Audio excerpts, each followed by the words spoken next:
For Saturday night supper, I made pancakes with blueberries I found in the freezer, and I made freeze-dried eggs, like a scrambled egg. I'm unfortunately meant to record this, and I had a total fail, so sorry about that. I did, however, in the morning decide to do another breakfast, and I made an omelet out of raw eggs that were freeze-dried peppers from my garden, spinach, chives, and some freeze-dried cheese. So I used 1/4 of a cup, and I guess I measured out 2 1/4 cups, so half of a cup of freeze-dry eggs. These eggs I had freeze-dried in another video. They were from my free-range hens. And then I used half of a cup of boiling water. I wasn't sure about this at first because, I mean, these are raw eggs and I'm adding boiling water. Wouldn't they cook and not mix up nice? But boiling water really is a great way to get these to reconstitute in a more egg-like texture. And I always find 1-to-1 works the best for me.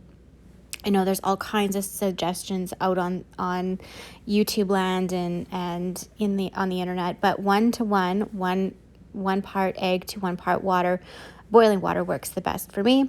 These are peppers that I grew. I grew some black beauty peppers and some other sweet peppers, so I threw them in there.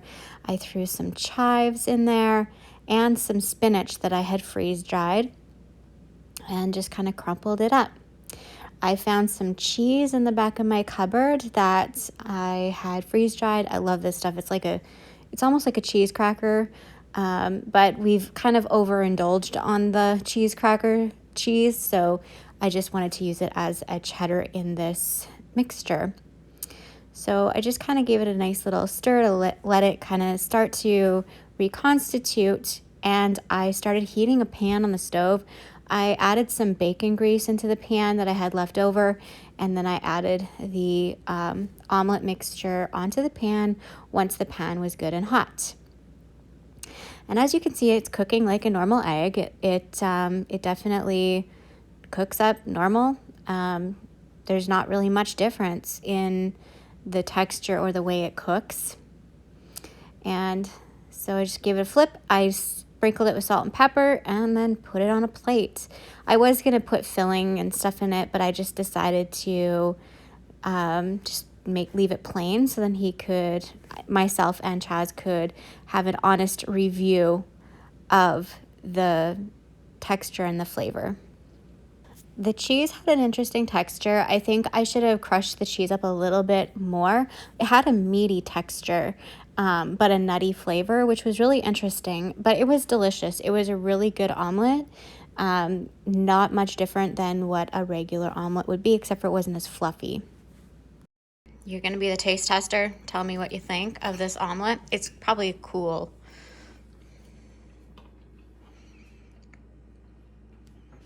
Mm-hmm. Do you like it? Mm-hmm. It's good. Like how many stars out of 10? Like a 10-star. Really? Yeah. It's freeze-dried eggs, freeze-dried cheese, freeze-dried spinach, freeze-dried peppers. Wow. Cool. Glad you like it. Yeah. The humidity has come way up and our temperatures are all over the place. And one of the things that happens here when it's cool in cooler climates like where we're at is the birds like to cool themselves off when the birds like to get out where there's better ventilation. As you can see, the coop is all frosted up. This is lots and lots of it's called hoarfrost, and it happens when we have a lot of humidity. Molly, why are you in here? So we have one bird that's in here by itself. It's the outcast. This is the one that I incubated and hatched inside. It's a royal purple guinea fowl. And the family that usually lives in this coop decided that they were too warm and they needed to vent or get better ventilation. So they decided to go up in the tree.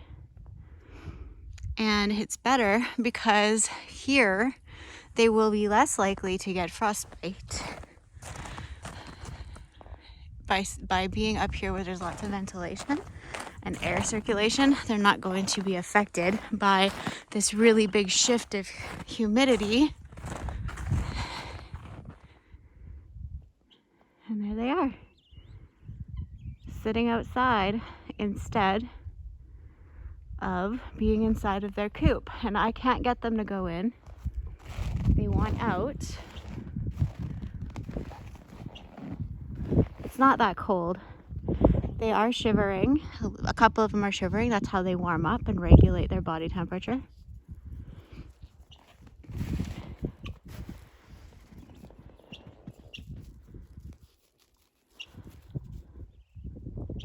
I fed them and put water in their coop, and they still choose to be here.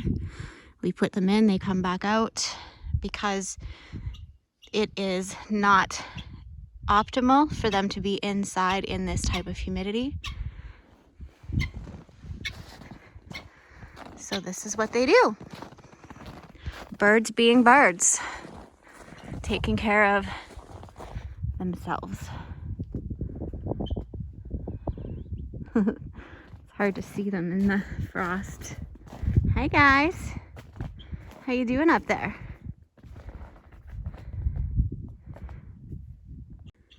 It's pretty frosty.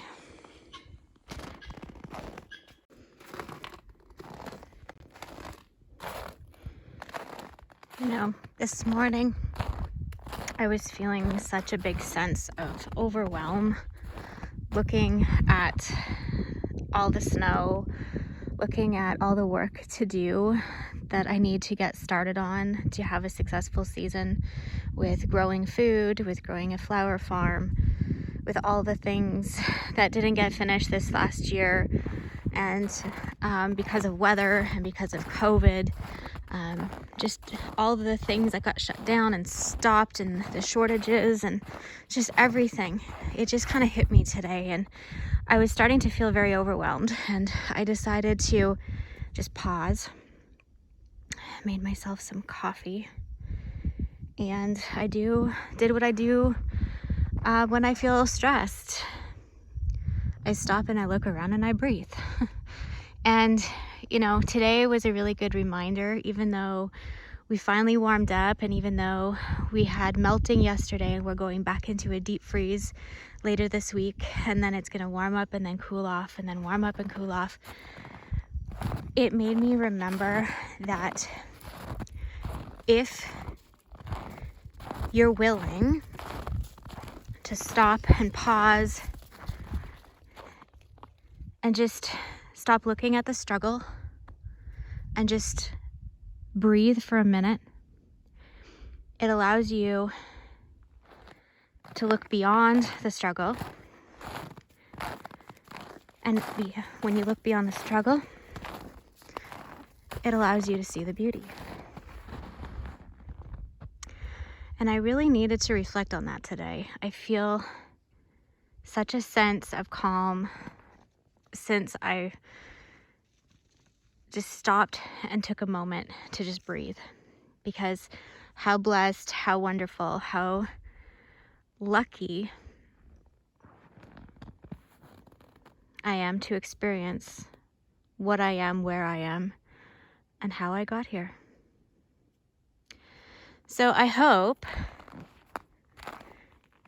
that you, even if you are struggling today, you're able to just pause and breathe. Take one moment to just breathe and see what's on the other side of that struggle. See beyond. Perhaps what you think is causing you the struggle is what's trying to teach you about beauty in the first place. Baby, want to walk with me? Come on, let's go. So I looked at the mountain of laundry, I looked at the dishes, I looked at the kitchen, I looked at my coffee cup, even though I spilt all over it, it looks awful. I looked at my dogs, I looked outside and I decided, you know what? I'm gonna go take a walk and enjoy this while I can today, because a wind will come, a day will warm, a storm will inevitably come through, and I won't be able to enjoy this later.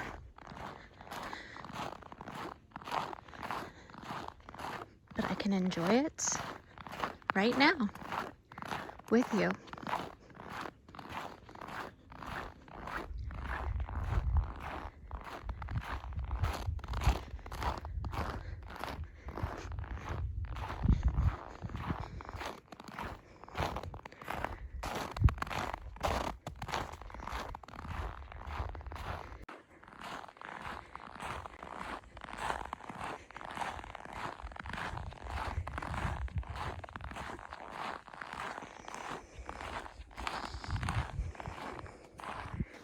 Okay, back to work. First, we'll get some animal snuggles as they're all snuggled up in the car garage, enjoying the heat and the warmth. These guys are real couch potatoes, I tell ya. Anyway, time to get to work here. So I'm clearing out some stuff out of my freezer, but I'm planning to make salsa. I had grown over 1,000 pounds of tomatoes in this past season, and so I have a ton of tomatoes still to process in the freezers.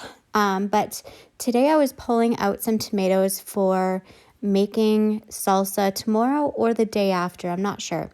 So these ones were some of the ones that I had harvested later in the fall.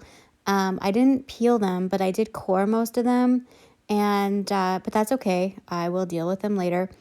But the varieties here were Early Girl, Indigo Rose, and Beaver Lodge tomatoes, as well as I think there was some Bumblebee cherry tomatoes, and there was some accidental crim. What, I can't remember the name of them. I'll have to double check, but there was a bunch of different varieties in these bags. It was a mix.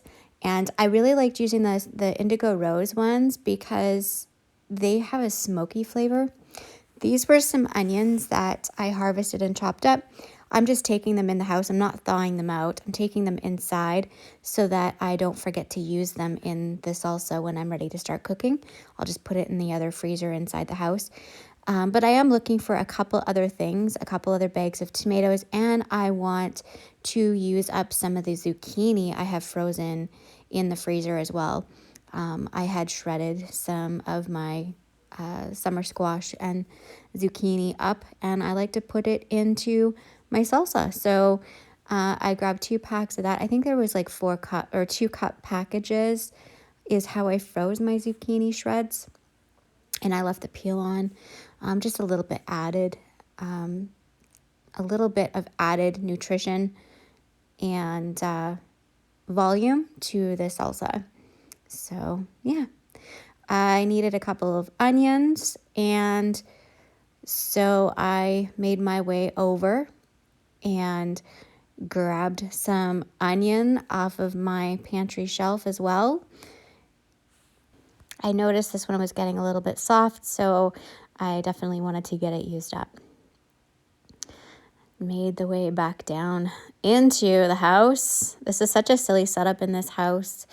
And I was trying not to spill everything. And I did not. I did not do that successfully. I did lose a few things out of the bucket. Elby decided she wanted it in the house. It wasn't warm enough for her, I guess. That's okay. She's a house cat. She's allowed to come in. So started to make the way up the stairs, and I decided, man, that fire looks nice and cozy. I wonder what Chaz is up to. And sure enough, he's got his nose in a book, as always. He's quite a bookworm, this little one. So now I just wait for my tomatoes to thaw, and I can make salsa. Are you snug as a bug? Want to go outside? Outside. Let's go. No? But it's so pretty.